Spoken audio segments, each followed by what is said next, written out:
Rigters is 'n wonderlike boek en ek wil jou uitnooi om in hierdie tyd, in my maand is ons nou by 'n paar van die rigters stil staan. Lees bietjie die boek van Rigters. Ons het toe ons laas kwartaal al begin het om oor rigters te dink en te praat.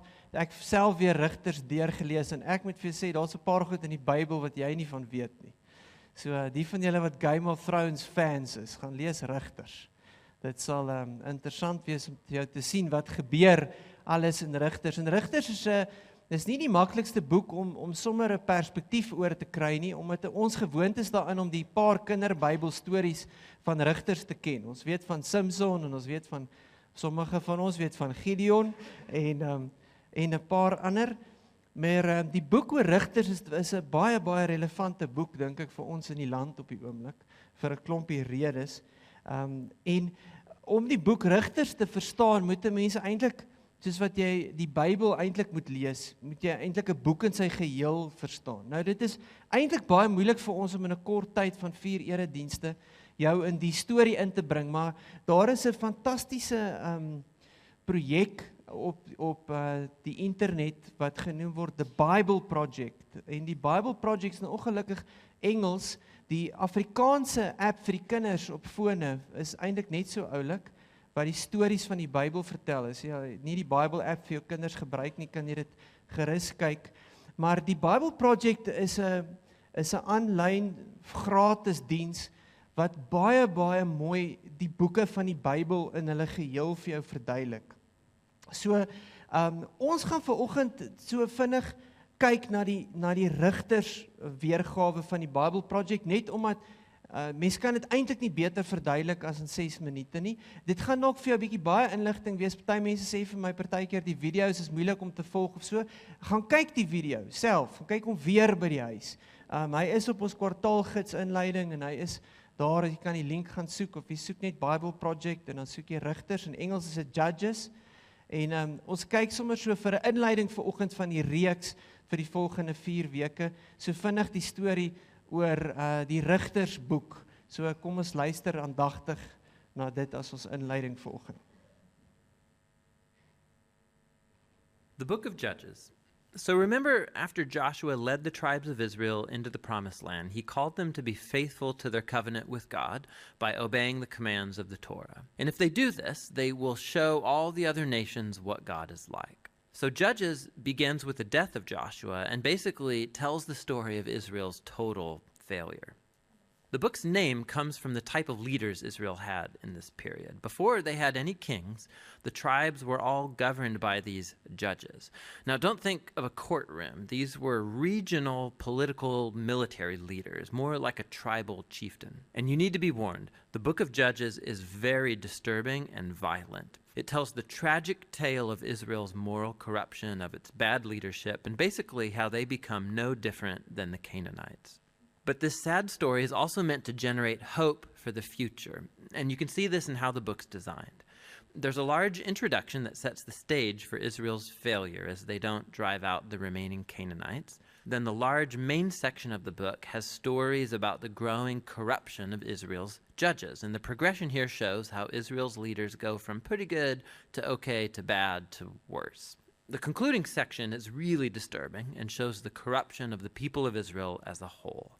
So let's dive in, and we can explore each part a bit more. The opening section begins with the tribes of Israel in their territories in the Promised Land. And while Joshua defeated some key Canaanite towns, there was still a lot of land to be taken and lots of Canaanites living in those areas. And so chapter 1 gives a long list of Canaanite groups and towns that Israel just failed to drive out from the land. Now, remember, the whole point of driving out the Canaanites was to avoid their moral corruption and their way of worshiping the gods through child sacrifice. God had called Israel to be a holy people, and that does not happen. Chapter 2 describes how Israel just moved in alongside the Canaanites and adopted all their cultural and religious practices. And it's right here that the story stops. For nearly a whole chapter, the narrator gives us an overview of everything that's about to happen in the body of the book. This part of Israel's history, the narrator says, was a series of cycles moving in a downward spiral. So Israel became like the Canaanites, and so they would sin against God. So God would allow them to be conquered and oppressed by the Canaanites, and eventually the Israelites would see the error of their ways and repent. So God would raise up a deliverer, a judge from among Israel who would defeat the enemy and bring about an era of peace. But eventually Israel would sin again, and it would all start over. This cycle provides the literary design and flow for the next main section of the book. It gets repeated for each of the 6 main judges whose stories are told here. Now, the stories of the first 3 judges, Othniel, Ehud, and Deborah, they are epic adventures. They're also extremely bloody stories. Either the judge themselves or people who help the judge, they defeat their enemies and deliver the people of Israel. The stories about the next 3 judges are longer, and they focus in on the character flaws of the judges, which get increasingly worse. So Gideon, he begins pretty well. He's a coward of a man, but he eventually comes to trust that God can save Israel through him. And so he defeats a huge army of Midianites with only 300 men carrying torches and clay pots. But Gideon has a nasty temper, and he murders a bunch of fellow Israelites for not helping him in his battle. And then it all goes downhill from there. He makes an idol from the gold that he won in his battles. And then after he dies, all Israel worships the idol as a god, and the cycle begins again. The next main judge is Jephthah, who's something of a mafia thug living up in the hills. And when things get really bad for Israel, the elders come to him begging for his help. And Jephthah was a very effective leader. He won lots of battles against the Ammonites, but he was so unfamiliar with the God of Israel, he treats him like a Canaanite god. He vows to sacrifice his daughter if he wins the battle. This tragic story, it shows just how far Israel has fallen. They no longer know the character of their own God, which leads to murder and to false worship. The last judge, Samson, is by far the worst. His life began full of promise, but he has no regard for the God of Israel. He was promiscuous, violent, and arrogant. He did win brutally strategic victories over the Philistines, but only at the expense of his own integrity, and his life ends in a violent rush of mass murder. Now, a quick note here. You'll notice a repeated theme in the main section of the book, that at key moments, God's Spirit will empower each of these judges to accomplish these great acts of deliverance. Now, the fact that God uses these really screwed up people doesn't mean he endorses all or even any of their decisions. God is committed first and foremost to saving his people, but all he has to work with is these corrupt leaders. And so work with them he does. This whole section is designed to show just how bad things have gotten. You can't even tell the Israelites and the Canaanites apart anymore, and that's just the leaders. The final section shows Israel as a whole hitting bottom. There are 2 tragic stories here, and they are not for the faint of heart. They're structured by this key line that gets repeated 4 times at the close of the book. In those days, Israel had no king, and everyone did what was right in their own eyes.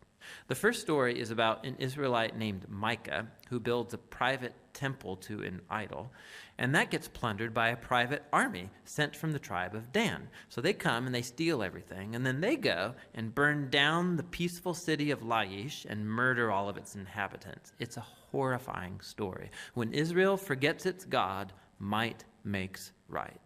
The final story of the book is even worse. It's a shocking tale of sexual abuse and violence, which all leads to Israel's first civil war. It's very disturbing. And that's the point. These stories are meant to serve as a warning. Israel's descent into self-destruction is the result of turning away from the God who loves them and saved them out of slavery in Egypt. And now Israel needs to be delivered again from themselves. The only glimmer of hope in this story is found in this repeated line in the last part of the book. It actually forms the last sentence of the story. Israel has no king. And so the stage is set for the following books to tell the origins of King David's family, the book of Ruth, and also the origins of kingship itself in Israel, the book of 1 Samuel. But the story of Judges has value as a tragedy. It's a sobering explanation of the human condition, and ultimately it points out the need for God's grace to send a king who will rescue his people. And that's the book of Judges. Daar sê, so gaan kyk dit weer, dit is nogal baie inligting en dit is die moeite werd om dit te verstaan, al is dit nou ongelukkig in Engels, maar die punt van die saak is, voordat ons oor Gideon praat, die rigters vertel die storie van die mens, wat elke keer gebeur met die mens. Die mens raak arrogant, dan vergeet hulle van die Here, dan begin hulle iets anders te dien, dan kom hulle in die moeilikheid, dan vra hulle uiteindelik weer die Here vir hulp, dan stuur die Here 'n rigter, dan red die rigter hulle, en dan aan die einde van dit, dan vergeet hulle weer van die Here, en dan begin die siklus van vooraf. Dit is die hele storie. En oor die hele storie van rigters, is daar baie lesse om te leer. Die boek Rigters sê vir ons, wat gebeur as geweld en oorlog aanhou en aanhou en aanhou. Waarop loop dit uit? Loop op niks uit. Waarop loop korrupsie uit? Op niks nie. Waarop loop swak leierskap uit? Op niks nie. En dis die storie van rigters. Dis die storie van rigters. So, ons gaan in die volgende paar weke kyk na 4 van die rigters. Ek begin met Gideon. Ons moes eintlik met Deborah begin het, maar Karen wil nou graag oor die vrou preek. So dis volgende week. Maar tegnies is Deborah voor Gideon, maar maak maar net asof vandag volgende week is en volgende week vandag is. Maar so Gideon. So ons sien dieselfde storie. Die storie begin met die Israeliete wat nou weer die pad byster geraak het, wat 'n klomp baalgode dien en allerhande goed, en dan kom hulle in die moeilikheid van die Midianiete neem hulle oor, en dan vra hulle uiteindelik, Here, maar waar is U? Hoekom het U ons vergeet? Maar meanwhile het hulle die Here vergeet, en dan stuur hulle vir Gideon, stuur die Here vir Gideon. Nou Gideon doen dan wat? Gideon vra vir 'n teken.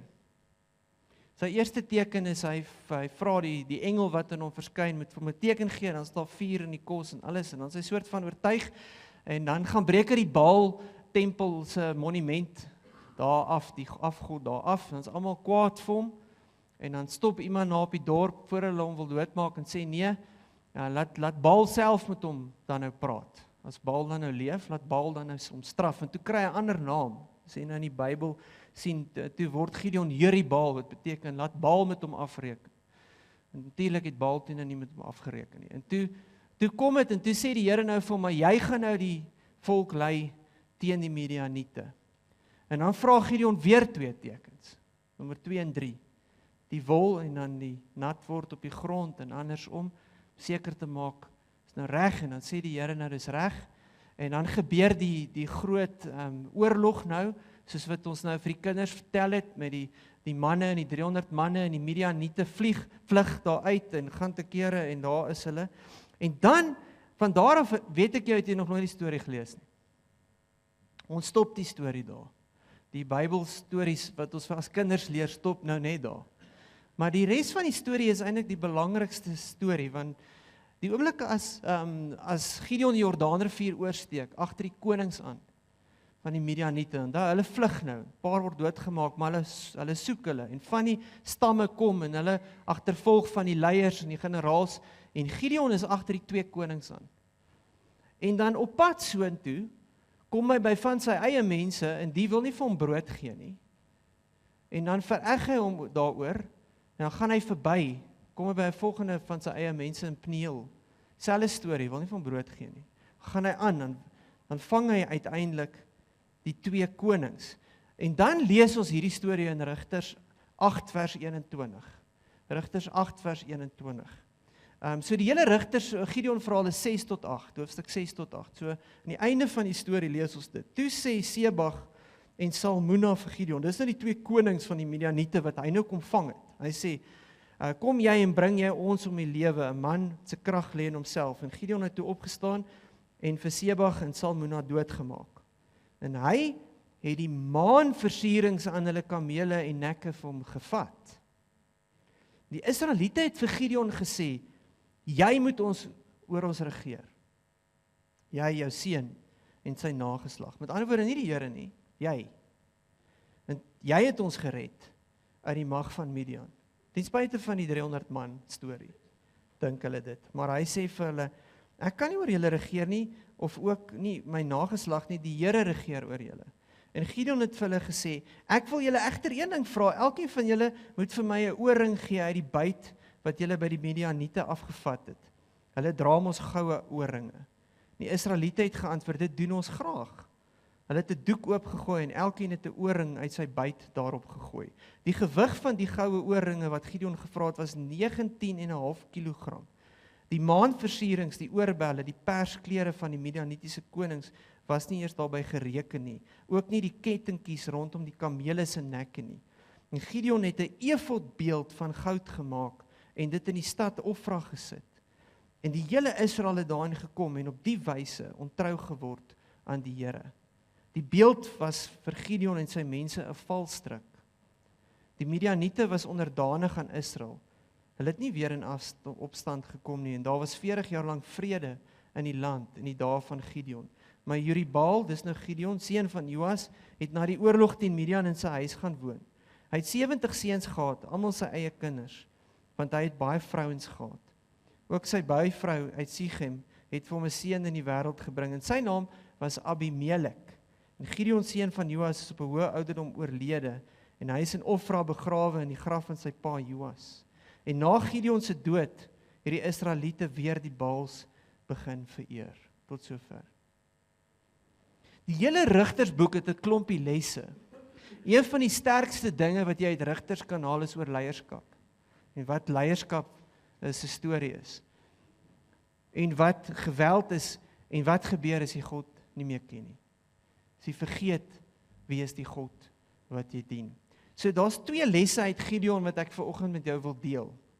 En die eerste een gaan oor wat selfbeeld en leierskap met mekaar verband hou. Hoe werk selfbeeld in jou lewe as 'n leier? As jy 'n leier is. Jy sien, want ons het 2 stories van Gideon hier. Ons het Gideon voor die oorwinning van die Midianiete en dan het ons Gideon na die oorwinning van die Midianiete. En voor die oorwinning is Gideon eintlik iemand met 'n baie swak selfbeeld.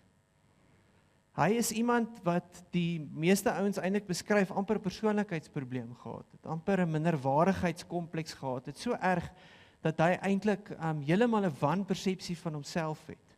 As jy nou gaan lees in hoofstuk 6, dan sê hy op 'n stadium, o jene, hy is so swak, hy is die swakste van die kinders, hy kom uit hierdie arm familie uit, wat niemand eintlik voor lief is nie. Maar eintlik kom hy uit 'n familie uit wat baie grond besit, wat slawe het, en wie later in hoofstuk 8 genoem word, die konings, amper kinders soos konings.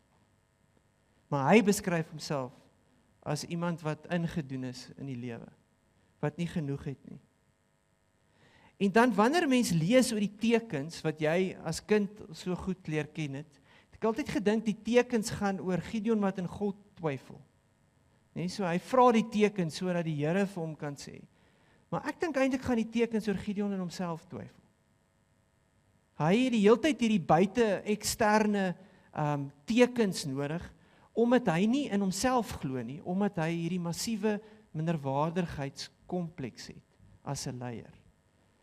En dan twyfel hy in homself en na al die tekens en so aan, dan kry hy nou die moed bymekaar en dan wen die Here nou eintlik vir hom die stryd met die 300 manne teen die miljoene ander.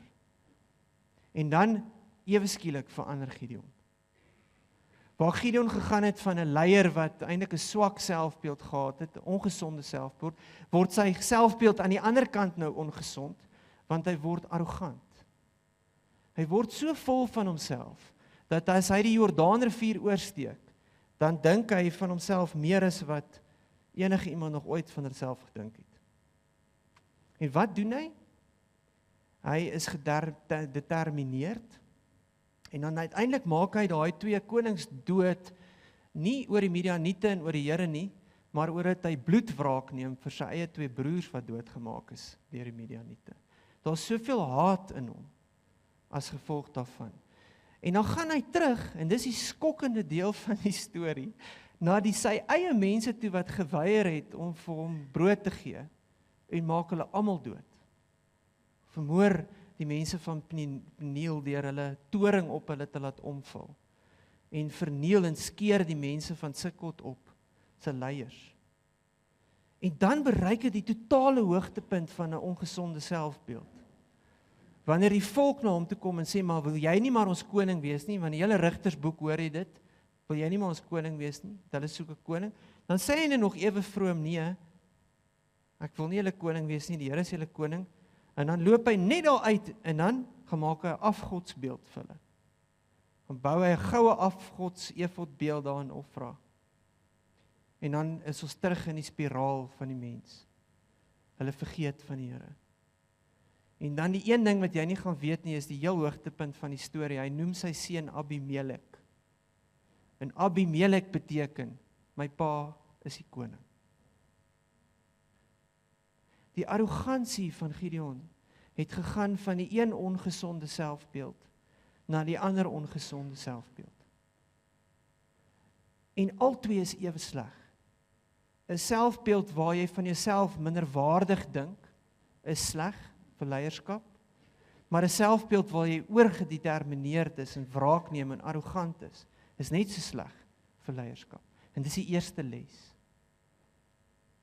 Leierskap, en jy is dalk op baie plekke in jou lewe 'n leier, hier's baie leiers in ons gemeente. Leierskap vra 'n gesonde selfbeeld. En dis die een ding wat jy jouself moet afvra. Voel jy partykeer, maar ek kry myself so jammer en ek het al hierdie goed van buite af nodig en almal moet my asseblief net soort van versorg en die lewe was so sleg vir my. En jou leierskap wys dit? Of is jy aan die ander kant een van daai leiers wat arrogant is? Wat wraak neem as mense teen jou verkeerd optree? Wat uiteindelik, maar as jy eerlik is, wil die koning wees? Wil die posisie hê? En rigters leer vir ons deur al die verhale van die leiers en rigters, wat gebeur wanneer leiers swak en ongesonde selfbeelde het. En 'n ware leier het 'n fyn balans. 'n Ware leier is iemand wat sterk besluite kan neem, maar sy nederigheid of haar nederigheid kan behou. En wat die fyn balans van leierskap met 'n gesonde selfbeeld kan bestuur, om te weet wanneer is ek sterk en wanneer is ek diensbaar. Jy wat nooit vergeet waar dit eintlik gaan nie, oor God. Die tweede les van rigters is 'n baie interessante les.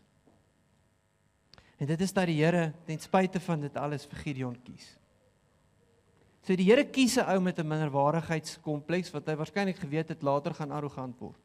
Die Here kies hom as 'n rigter. Sy storie staan in die Bybel, soos al die ander rigters wat nog kom, wat nog erger word. Soos wat ons rigters lees, sal jy sien, word al hoe erger, die swak leierskap, tot by Samson, die swakste leier in die geskiedenis. En hoekom doen God dit? Hoekom kies die Here die een met die foute, ten spyte van sy swak selfbeeld? Ek sou hom nie kies nie. Kies die Here vir Gideon. En ten spyte van die mens wat in hierdie patrone verval van om die hele tyd die Here te vergeet, bewys die Here nog steeds vir hulle genade. Elke keer.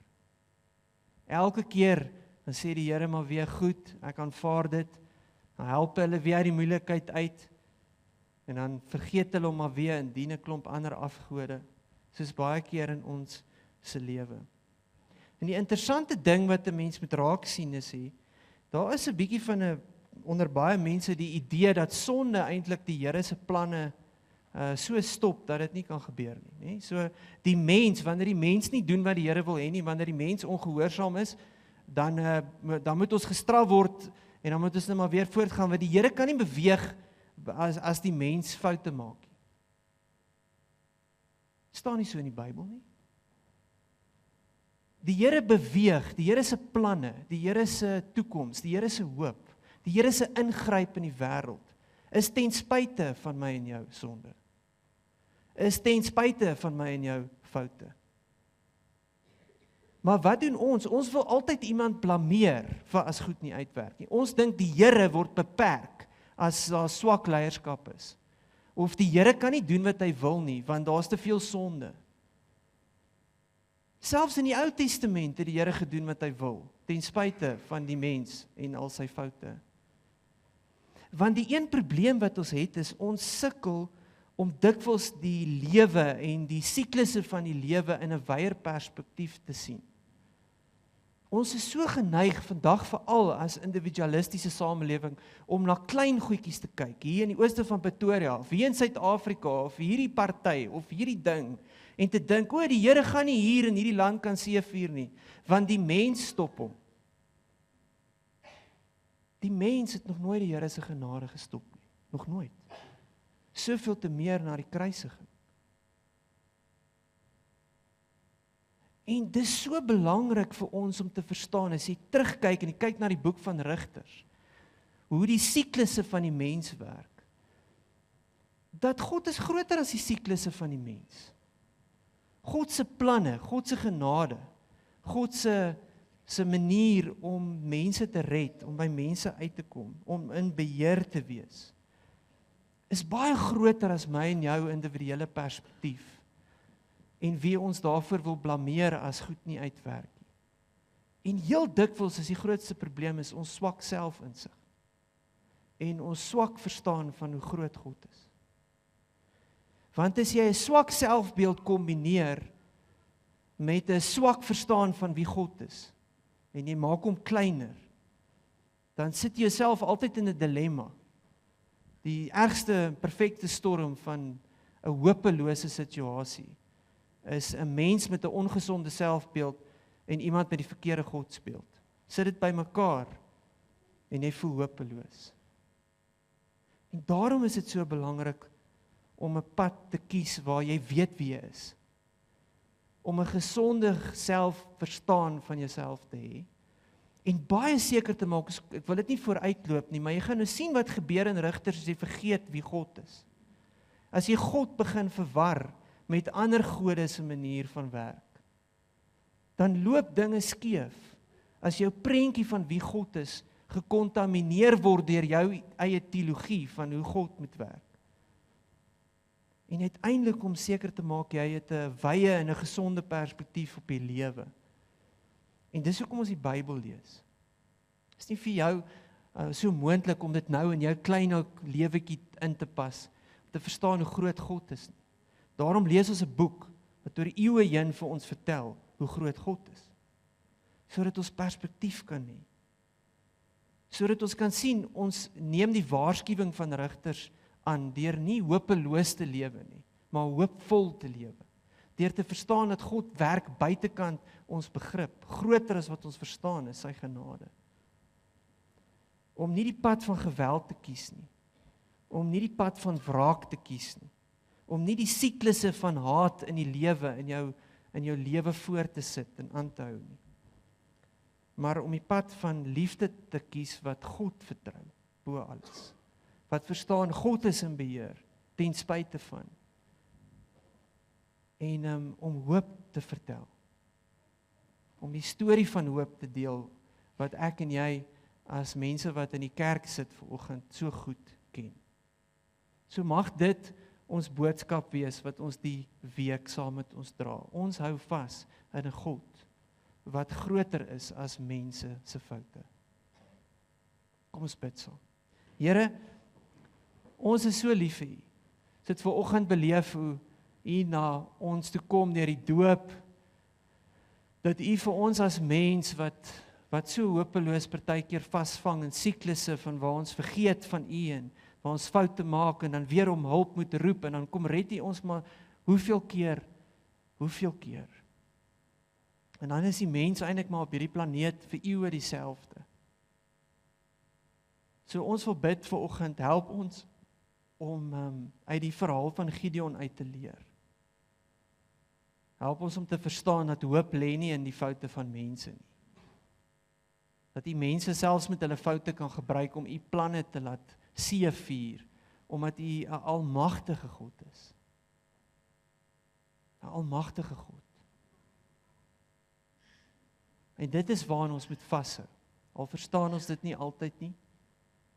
En help ons om onsself met gesonde selfbeeld te kan sien, insig te hê, sodat ons die bruikbaarste instrument moontlik kan wees in hierdie groter storie van hoop wat afspeel, waarvan U in beheer is. Amen.